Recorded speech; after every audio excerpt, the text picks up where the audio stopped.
तुम्हा सर्वांना न्यायमूर्ती माधवराव रानडे व त्यांच्या पत्नी श्रीमती रमाबाई रानडे यांच्या कार्याविषयी माहिती आहे. स्त्री शिक्षणाचा प्रचार करणारी तेजस्विनी रमाबाई रानडे.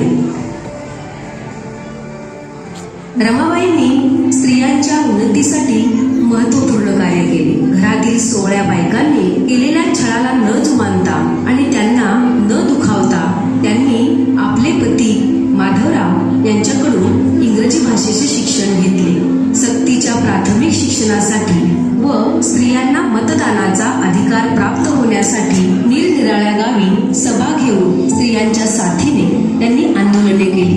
अनाथ स्त्रियांना आधार देऊन त्यांच्या संसारातील समस्या त्यांनी सोडविल्या. इस्पितळात जाऊन रोग्यांची सेवा त्यांनी केली. पुण्यातील सेवा सदन हेच त्यांच्या समाजसेवेचे खरे दृश्यरूप आहे. मरावे परी कीर्तिरूपी उरावे हे वचन सार्थ करणाऱ्या रमाबाईंच्या चरित्राचा सुगंध आज भारतभर पसरला आहे.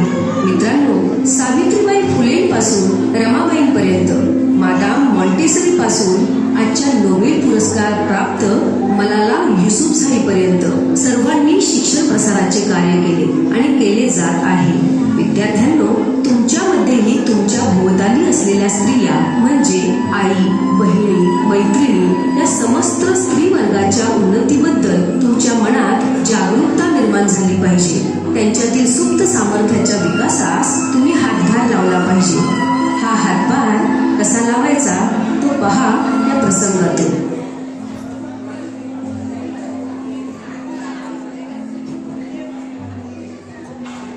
शिक्षणाने माणूस शहाणा होतो. शिक्षणाने आपले विचार सुधारतात. त्याचबरोबर इंग्रजी शिक्षणाचे महत्त्व देखील आपण जाणले पाहिजे बरं का आबा आणि बाबा. हो दादा, आम्हाला शिक्षणाचं महत्त्व समजलंय. दादा, आम्हाला खूप शिकायचंय. चला तर मग म्हणा माझ्या मागे. A says apple, B says ball. A says apple, B says ball. अहो, आबा आणि बाबा यांना ज्याप्रमाणे आपण इंग्रजी शिकविता त्याप्रमाणे आम्हालाही इंग्रजी शिकावेसे वाटते. आपण शिकवाल आम्हास इंग्रजी? तुम्हास मनापासून शिकण्याची इच्छा आहे? हो. मग तुम्हासही मी इंग्रजी शिकवणार, अगदी आजपासूनच.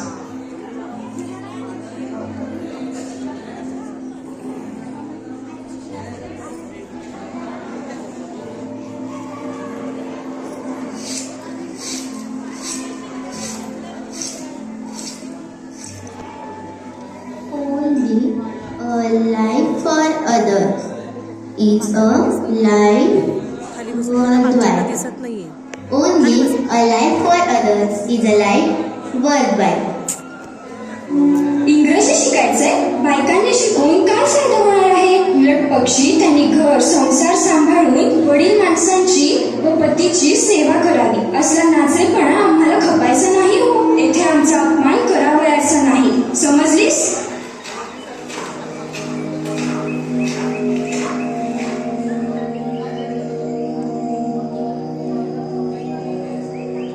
रमा, तुम्हाला घरात जो त्रास दिला जातो हे मला कळत नाही का? पण तुम्ही हे सर्व सहन केलं पाहिजे बरं का. ताई, दुर्गा, माई ह्या जुन्या वळणाच्या असून त्या मलाही रागवतात, पण मी त्यांना उलट उत्तर देत नाही. मला ठाऊक आहे त्या तुम्हास कशाही बोलल्या तरी तुम्ही त्यांचा अपमान न करता अगदी आदराने वागवता. आणि म्हणून मी म्हणतोय, घरातील मंडळींनी तुम्हाला त्रास दिला असता ते मनावर घेऊ नका. तुमच्या साथीला मी असल्यावर तुम्हाला अजिबात भिण्याचं कारण नाही.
आजकालचा काळ हा जागृतीचा व प्रगतीचा काळ आहे.